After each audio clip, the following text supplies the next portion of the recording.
வணக்கம். நீங்கள் கேட்டுக்கொண்டிருப்பது காலச்சக்கரம் நரசிம்மா அவர்களின் அந்தப்புறம் போகாதே அறிஞ்சையா. அத்தியாயம் 14. புதிய திருப்பம், பழைய குழப்பம். அன்றே நான் தங்களிடம் சொன்னேன் மன்னவா, சோழர்களை நம்ப முடியாது என்று. பழுவூர் அரசரின் வற்புறுத்தலால் மட்டுமே சோழ பட்டத்து இளவரசன் ராஜாதித்யனுக்கு நம் இளவரசி குந்தவை தேவியாரை மணமுடிக்க இசைந்தோம். ஆனால் மணநாளன்று ராஜாதித்யன் நம் நாட்டிற்கு வராமல் ஏமாற்றியதற்கு மன்னிப்பே கிடையாது. அமைச்சர் ஸ்வேதாம்பரர் கூறினார். உண்மை அமைச்சரே, என் மகள் குந்தவையின் மனம் என்ன பாடுபட்டிருக்கும். சாளுக்கியர்களுக்கு பொருத்த அவமானம். இதற்கு சோழர்கள் பதில் கூறியே ஆக வேண்டும். தனது மீசை துடிக்க சாளுக்கிய மன்னன் பீமன் கர்ஜித்தான். இந்த திருமணம் நடந்திருந்தால் என் மனம் பாடுபட்டிருக்கும். தனக்குள் கூறிக்கொண்ட குந்தவை தந்தையை சமாதானம் செய்தாள்.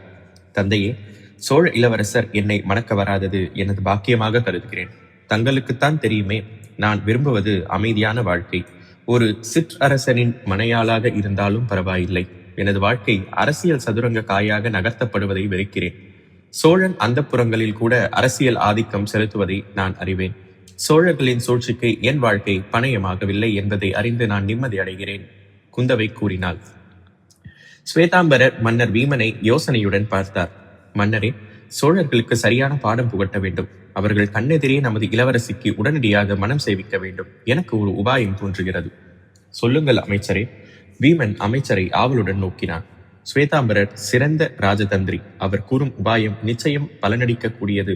தன் மகளின் திருமணம் நின்றுவிட்ட கவலையில் இருந்த வீமன் அமைச்சர் கூறுவதை உன்னிப்பாக கவனித்தான். நாம் ஏன் நமது நட்பு நாடான குந்தலத்துடன் மன உறவினை ஏற்படுத்திக் கொள்ளக்கூடாது?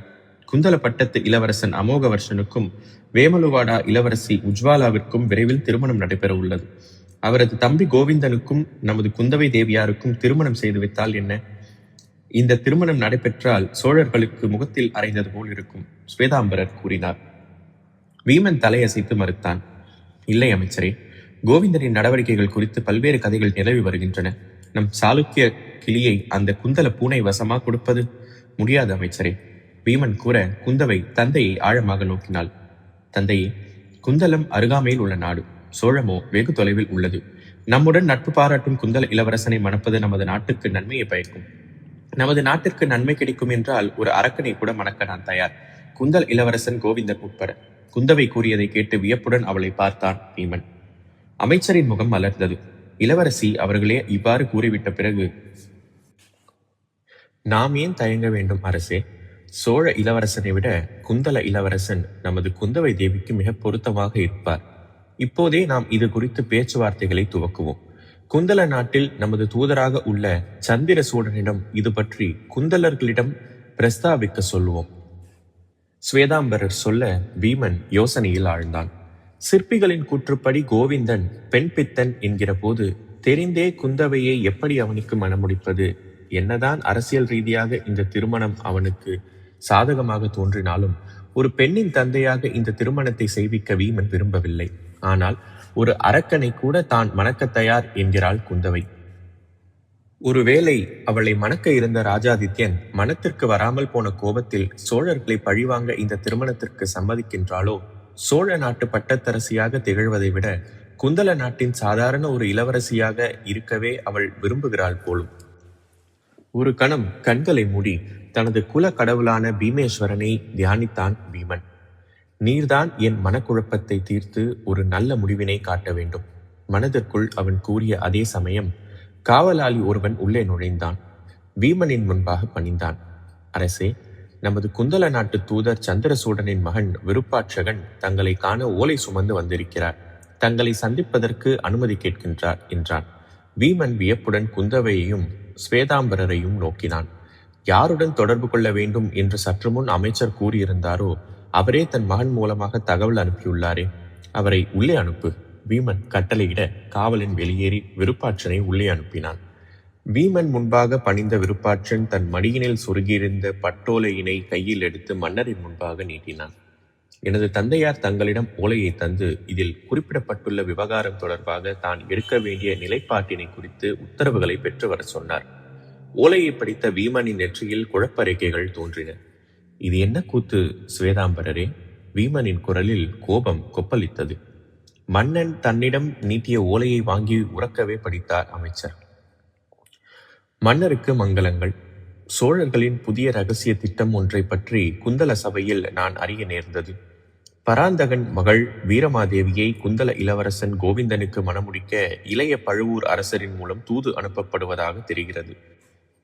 தீவிர சோழர்களிடம் இருந்து இப்படி ஒரு வேண்டுகோளினை குந்தலர்கள் எதிர்பார்க்கவில்லை.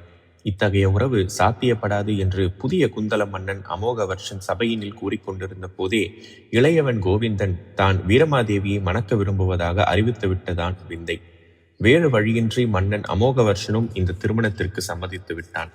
இதனால் பரம்பரை வைரியலான குந்தலமும் சோழமும் மன உறவினை ஏற்படுத்த உள்ளன. அமோகவர்ஷனுக்கும் வேமலுவாடா இளவரசி உஜ்வலாவிற்கும் திருமணம் முடிந்த பிறகு இந்த திருமணத்தை நடத்த முடிவு செய்திருக்கிறார்கள். நமது நிலைப்பாடு என்ன என்பது குறித்து தங்களது உத்தரவினை எதிர்பார்க்கின்றேன். சாளுக்கியம் வாழ்க. சந்திரசூடன். அமைச்சர் ஸ்வேதாம்பரர் வீமனை திகைப்புடன் பார்த்தார். என்ன இது? சோழர்கள் போர்க்கலையை மறந்து விட்டார்களா என்ன? திருமண பந்தங்களின் மூலம் பரம வைரிகளையும் சம்பந்திகளாக மாற்றிக்கொண்டு வருகின்றனரே. எனக்கும் அதுதான் விசித்திரமாக படுகிறது. குந்தலத்திற்கும் நமக்கும் இடையே நிலவும் நட்பை உடைப்பதற்குத்தானே குந்தவையை ராஜாதித்யனுக்கு நிச்சயம் செய்தார்கள். இப்போது அந்த திருமணத்தை நிறுத்திவிட்டு குந்தலத்துடன் மன உறவு ஏற்படுத்திக் கொள்கிறார்கள் என்றால் சாட்சி கூறுபவனிடம் சரணாகதி அடைவதை விட சண்டை போடுபவனுடன் சமரசம் செய்து கொள்வதற்காகத்தான் என்று நினைக்க தோன்றுகிறது அமைச்சரே. நான் சொல்வது உறுதியாகி போனதே. இளவரசிகளின் வாழ்வை அரசியல் சதுரங்க விளையாட்டு காய்களை நகர்த்துவது போல் பிரயோகப்படுத்துகிறார்கள் சோழர்கள். குந்தவையின் குரலில் வெறுப்பு மண்டி கிடந்தது. தந்தையே, நடப்பது எதுவும் நல்லதற்கல்ல என்பது மட்டும் எனக்கு நன்றாக புலப்படுகின்றது. நான் எனது அந்தப்புறத்திற்கு செல்கிறேன் என்று கூறியபடி வேகமாக அங்கிருந்து அகன்றாள். என் பெண்ணை குமர வைக்கின்றார்களே சோழர்கள், வேதனையுடன் கூறினான் பீமன். தனது உபாயம் உடனேயே பிரயோஜனப்படாமல் போய்விட்டதை எண்ணி நிலை குலைந்த அமைச்சர் ஸ்வேதாம்பரர் மன்னரை சோகத்துடன் நோக்கினார். மன்னா, இப்பொழுது என்ன செய்வது? எனக்கு என்ன பேசுவது என்றே தெரியவில்லை அமைச்சரே. ஒரு தந்தையாக குந்தவையின் எதிர்காலத்தை எண்ணி கவலைப்படுகிறேன்.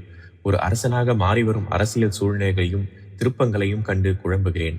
கன்னரதேவனுக்கு சோழ சிம்மாசனத்தை பெற்றுத்தருவோம் என்று சபதம் செய்த குந்தலர்கள் இன்று சோழர்களுடன் திருமண உறவை ஏற்படுத்திக் கொள்வது விந்தைதான். யாரை நம்பித்தான் நாம் அரசியல் நடத்துவது? வீமன் சலிப்புடன் கூறினான். நீ சென்று சிரம பரிகாரம் செய்து கொள். தூதரிடம் கட்டளையிட்ட அமைச்சர் அவன் அகலும் வரை காத்திருந்தார்.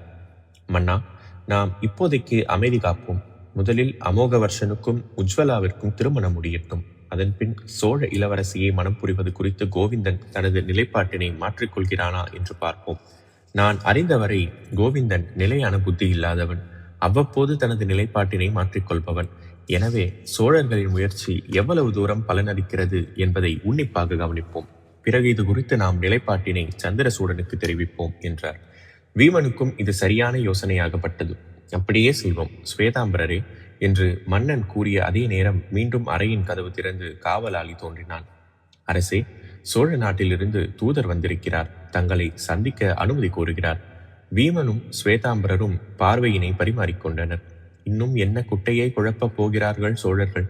இருவரின் மனங்களிலும் ஒரே கேள்வியைத்தான் எதிரொலித்துக் கொண்டிருந்தன. உள்ளே வந்த சோழ தூதன் வீமனை பணிந்தான். தன் கையில் ஏந்தியிருந்த ஓலையை வீமனின் கரங்களில் வைத்தான். வீமனும் ஓலையினை பிரித்து அதன் மீது தன் கண்களை படரவிட்டான். சோழ பராந்தகன் தான் ஓலையை அனுப்பியிருந்தான்.